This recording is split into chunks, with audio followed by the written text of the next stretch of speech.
All right, you guys joining us today. He's our official Olympic 2020 correspondent, co-host of Mortal Kombat Pod, Movie Date Night, and Friday's Game Night. Greg, how we doing today? Doing pretty well, Johnny. Thanks for having me on today. Of course. So, like I was talking earlier, you're our official Olympic correspondent. Going to be here hmm for the next 3 weeks. One of the things that I have gotten to know you about is that sports really isn't the biggest foray on top of your mind. I'm not a Um, sports guy. That's the first thing I'll say to people when I introduce myself. Hi, my name's Greg. Not a sports guy. but the crazy thing is that you have had an annual or every 4 years of your Olympic fantasy draft. Tell us about the history of it. I do love the Olympics. It kind of goes back to my childhood watching it on the TV with my mom, and I always thought it was interesting that we always root for just our home nation of USA. Like, why not root for these other nations with their other great Olympians and athletes? So, what I have done over the past, I'd say probably decade and a half, is created a Olympic fantasy draft where I give my friends and fellow coworkers reasons to cheer for other nations besides the good old USFA. Plus, also, let's face it, the USA is one of the top three competitors in the world. They usually scoop up at least a couple dozen medals every single game. So, like, of course, the USA is going to win, but let's get some excitement for when, like, Great Britain wins or when, like, New Zealand wins or one of those other great countries. So it's gone through a couple iterations in the past. I used to do just random groupings of three nations. One year, I did a point buy system where I said that you get 100 points, and then I ranked the different nations based upon how well they've done previous matches and put a value system to it, let people kind of round robin draft pick. But this year, what I've done is I've actually ranked different nations into tier systems, an S tier, A tier, B, C, and D tier, based upon what their average point rankings have been over the past 3 games. So what I've done is I looked at the past 3 Summer Olympics, given each nation 3 points for every gold medal, 2 points for every silver, and 1 point for every bronze. Found out what their average was over 3 games, and then ranked them into brackets, and then put them to S tier, A tier, B tier, C tier, and D tier. And then all the competitors that want to join pick one nation from each tier. So you can custom build your own team of 5. So you've been doing this for a while now. Mhm. How what is the biggest draft pool that you've had in terms of how many contestants that are in it or participants? Um, the biggest draft pool I've ever had at any one point was about 20. Yeah. That was back in college when I had like a couple like different roommates and like classmates and coworkers who were all into sports at that time, and it just happened to be that the Sochi Olympics were then. So it was the Winter Olympics, which are still just as fun. But yeah, that was a crazy fun time, and I always try to have a tradition too that for the Olympics I go out to get some food based upon the host nation's cuisine. Hmm. So we're able to go get out some like pierogies. Like we had to buy them from the store because there's no Russian restaurant nearby. But we Correct. did our best to do some home cooking. Okay, nice. So how many times have you won? Zero. Zero. I've never Okay. won my own draft Oh, for this. I've won other drafts that I've done, other fantasy drafts, but the Olympic one. Listen, I'm here to play. I love just the competition of it. I've been in first for a long time, and then got scooped out near the end. all right. But if you don't include teams in the past that had the USA or Russia, I would have won. And that's actually why this year, like I said, I did the kind of tier ranking systems. And what's unique about this year's games is I've actually eliminated from choice the USA, China, Great Britain, and Russia, or the Russian Olympic competitors, because those four are kind of in a class all on their own. And there Yeah. wasn't enough in that high ranking, high scoring class to make a full bracket for others to choose from. I wanted there to be at least 7 choices in each rank. So I kind of eliminated those because they were like, blows everybody else out the water. Meanwhile, the other ones I have for like the S tier, like Germany, Australia, Canada, those ones are more closely ranked within about a 15-point difference.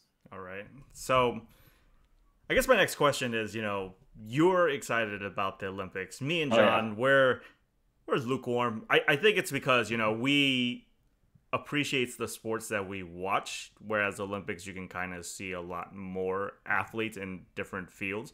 What is it about the Olympics that stand out rather than watching, say, like the NBA or the NFL or baseball in America in general?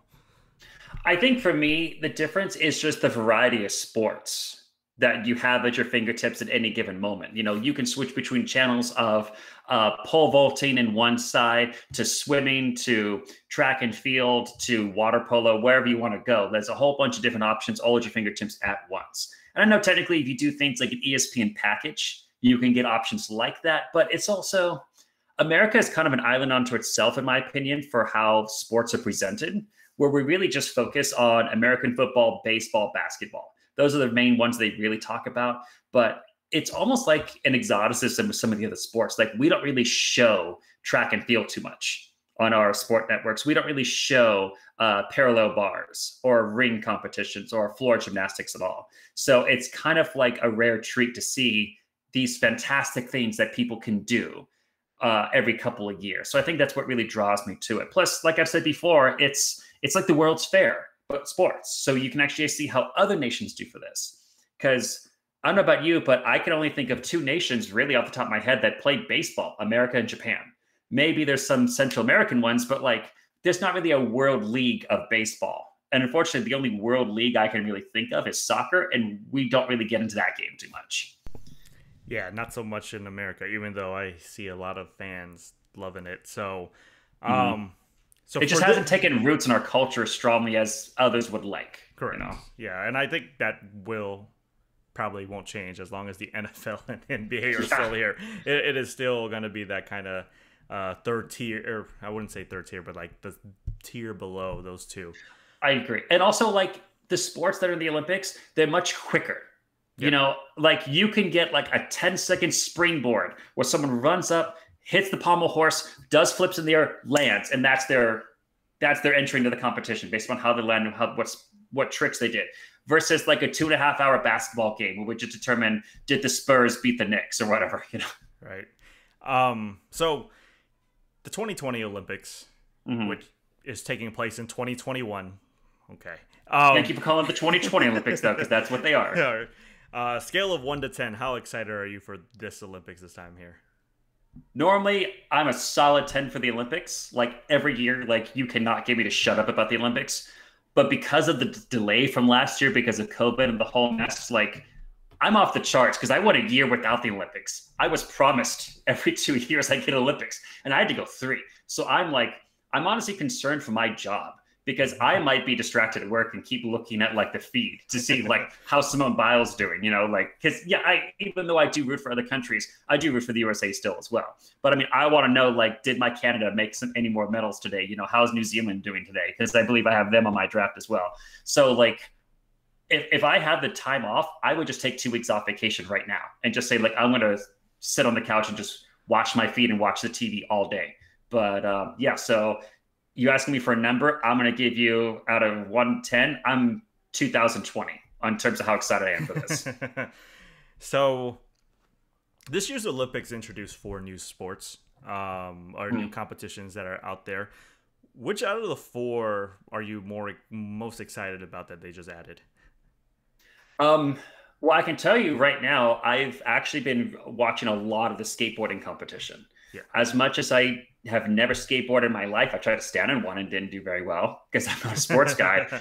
I think it's interesting that I've always been a fan of the sports in which you can be creative with your combination of tricks. So whether it's figure skating, gymnastics, I know I liked snowboarding when they introduced that back in, I think, the Turin games of like 98.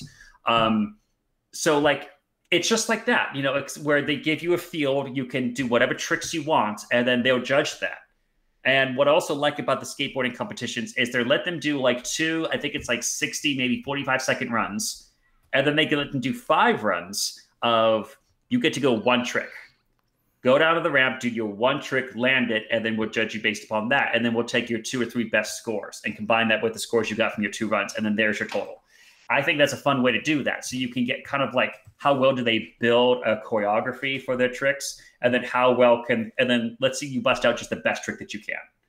And I won't spoil it for who won in case anyone's not caught up yet, but I just finished watching the men's gold medal competition for skateboarding. And there were some amazing tricks in there. Like, I don't know much skateboarding, but I look at it like, wow, I would have never thought that you could do that with feet in the skateboard. Yeah, I'm excited for actually sports climbing. I know that's towards in the That's another one that's going to be great. Yeah. that one will start next week. So I'm kind of, after watching Free Solo, I'm all like, oh, okay, let's see what these guys can do, right? Even though that guy's Right. just nuts, doing that climb freely with no harness. So that's also a movie if you guys haven't seen, you should check out. Me and John, this is Couchin Courtside, we love basketball. They introduced also this year 3-on-3 basketball, Right. On top of the traditional 5-on-5. You've seen a couple of those. Like, what do you like about the 3-on-3 compared to what the 5-on-5 has to offer?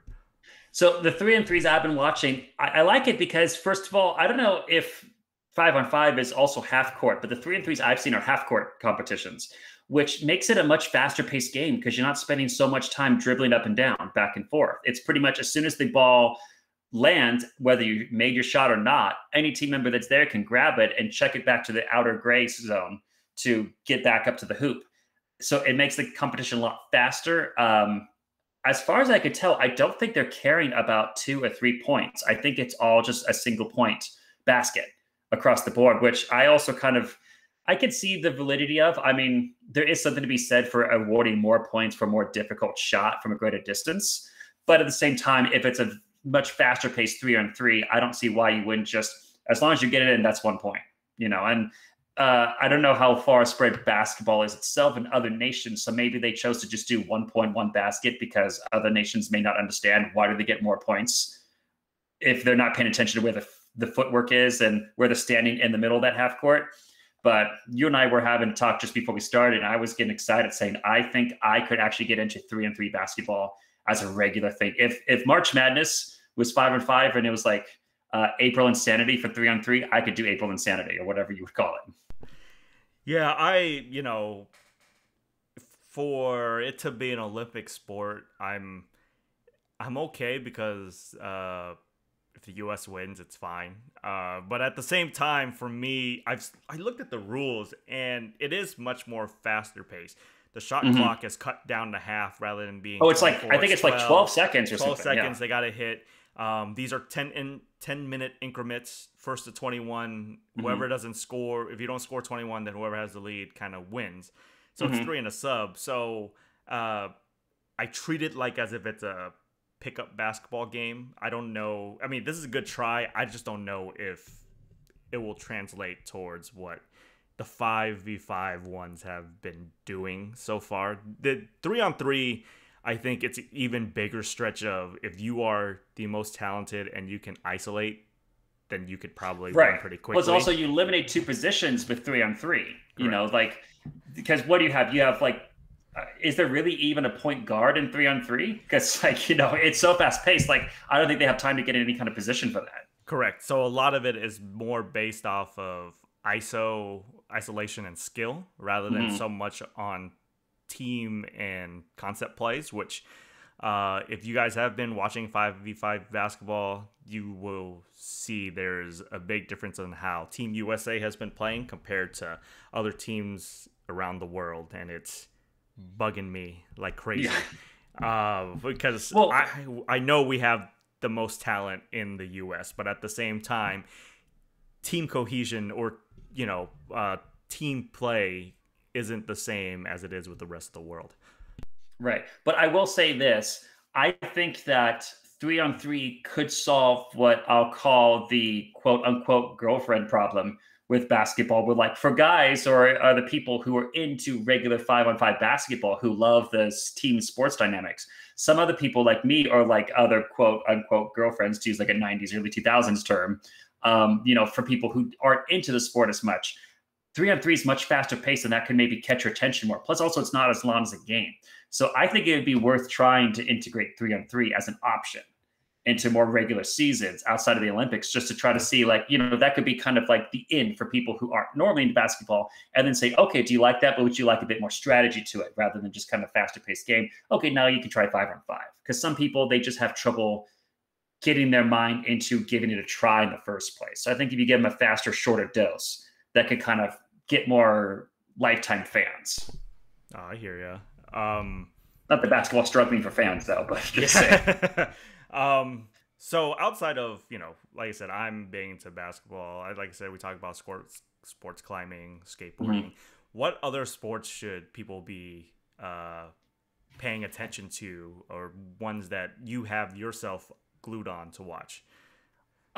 Swimming is always the big one. It's, a lot of strategy and competition there in terms of how quickly do you turn on the afterburners for especially things like the 800 meters.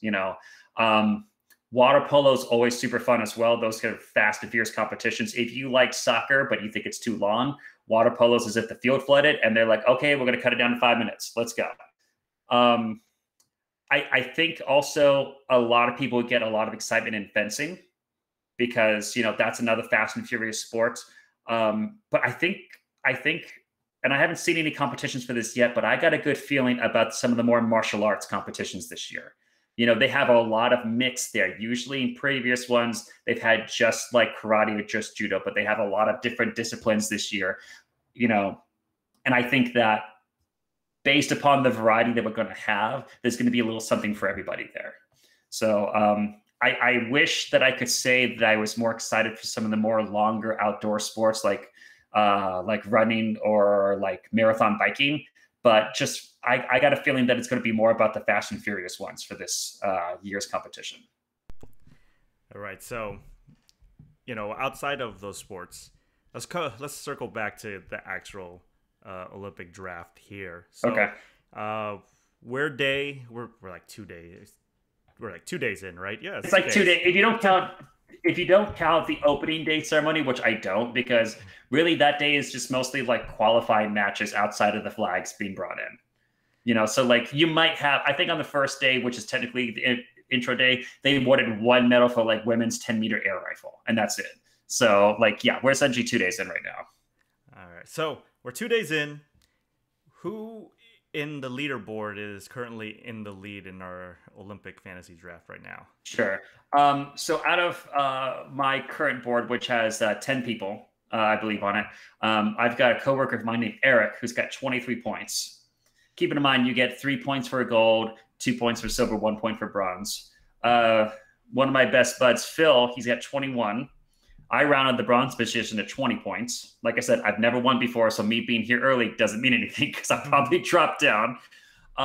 You, Johnny, are at a middle of the range, middle of the pack at 10 points. But like I said, it's early yet, so don't take that too much to heart. And I'm sorry, but John, you got 5, buddy. You got this many. Just 5. But like I said, it's early yet. It's only 2 days into a 3-week competition, so lots can change.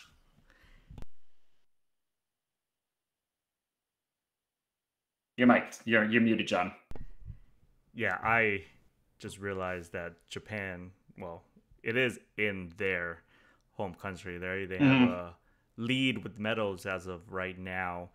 If we're looking at this current leaderboard here, who do you think is the favorite out of all the participants right now with the way they drafted? Well, kind of what you always already hinting at, there's always something to be said for a home field advantage.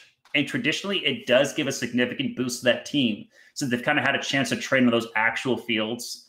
And typically in every event, they're participating because they're the home nation. They want to show that we're here to compete. So they usually will be signed up for more chances to win a medal. But that doesn't necessarily mean that they're going to have a guarantee for that. If you look at Rio with Brazil, they did a little bit better than they normally do, but it wasn't significant. But that's mostly because in those games, America and China were just on fire. And they were scooping up a lot of medals that might have just been given to the home field crowd cheering for you advantage that Brazil would have gotten. It's a little hard to say early right now. I'm a little hesitant to judge with only 2 days in to say that Japan is a shoo-in. But my gut right now is telling me that a Japan-Canada combo is going to be huge. And since 2 of our competitors do have that on their team for their S and A tier rankings, I think it's going to come down to their B, C, and D tiers to shake out to determine how well they place. I think that if you got Japan and Canada as a combo, you're probably guaranteed a solid chance at least a bronze, if not a silver. I just realized I'm the only one that picked Australia.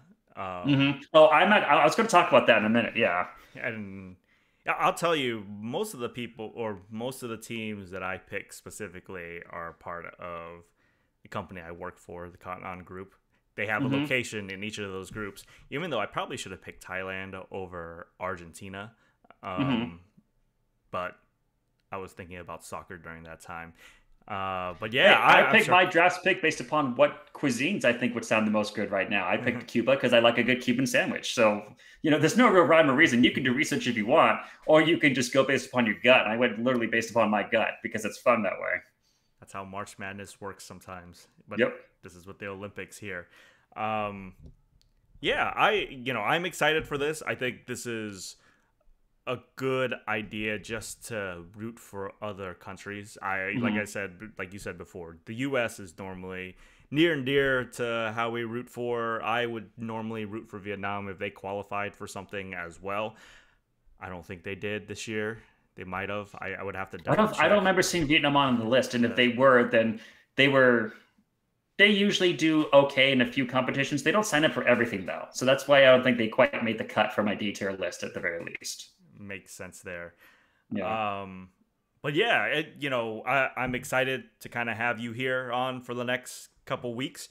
I know there's more to talk about, and there'll be different events that we can kind of circle on that happen throughout the week. The events here, is this something that you will be able to do daily, just to tally up, or is this something that I try to do it daily? Yeah. Daily, if not at least every other day. I'm always eager to go and update my little spreadsheet and share it with my friends so they can really have I know we can't all see every event, but hopefully the one event that you do catch, you'll be like, Argentina, I have Argentina, and you'll cheer that person on really hard, like, come on, go girl, get it, Yeah, and as long as you share it, if that's okay, I'll probably share it on our social media so people that's can totally kind cool, of take a look at, see where we rank among other friends. I'm middle of the pack. I have some making up to do. At least John's not last. Yeah, no, my wife Lauren is 3 points in, so he's got a silver more than her, But yeah, if you want to share the rankings, and also I'll resend you the draft board with the different rings, so that way people at home can play along, and people can share with us what team they picked and drafted. Just remember, you can't draft too late into the game, otherwise that's a little bit of cheating. You wait a week before, like, all right, I know. Now I know who I'm going to do. Which I'm going to do. But sometimes something like track and field can upset the entire balance of how things are going. Like, when suddenly the 100-meter or 200-meter dashes comes along, that can make a big difference. That's why, even though there's nothing in the B tiers right now for the black teams, for the black ring teams, wait until track and field happens, because that's where like Jamaica's going to shine. Right. That's it. Always surprises, and that's what makes the Olympics kind of fun, right? I think unless you are an expert of a certain sport, you really don't know how certain countries are kind of training. You'll have history, but doesn't necessarily mean it would translate here and now. Exactly. And training can be different, because you can look at this past year with the upset that we had, where, okay, so did the Japanese team just get an extra year to train on the home turf? Did the other Olympians have an extra year? Or you can look at it as like where the training schedule is geared up towards like, okay, and then now we're going to have, we weren't prepared to have another year of training. How do we schedule this out now? So that might have been a big sneak up for them. But before we move on, though, I do want to mention, because you asked me who I think the favorite to win is, I got to talk about who I think the underdog is. Yeah, who's that? I think it's you. I think that currently with the draft picks that we have, you, Johnny, are the actual sneaky underdog with your Australia pick. They usually do really well in water sports, rowing, swimming, all of those, canoes. What's interesting is that in the A, B, and C tiers, there were 3 nations that people clearly gave a lot of hope in, and that's Canada, New Zealand, and Argentina. And those were your picks exactly. But what's amazing is that nobody else has those exact 3 picks for their A, B, and C tiers, which means that whenever anyone else is getting points, you were also getting points, pretty much. So really, it's going to shake down to how well does Australia do for you, and how well does your D tier do for you? For I think you had South Africa. Yes, South Africa. That we'll see. So like, I mean, track and field could favor you there a bit, or could favor others like Colombia and Croatia. But we'll see how that goes. But I think that you're keeping pace with the rest of the field throughout the competition, and really, Australia could be the thing that rows you to victory and get you at least a bronze, if not the gold. Right. Well, this is a great start to the first day. Like I said, you guys, Greg will join us the next couple of weeks because next week will be the thick of it, and then the week after should be when we go on next time. We'll know who've won this draft, who've won all the medals, because there'll be closing ceremony by then. But yeah, thank you, Greg. He is our official Olympic correspondent for the 2020 Olympics. We'll catch you next week, all right? Look forward to it. Thank you so much. Thank you.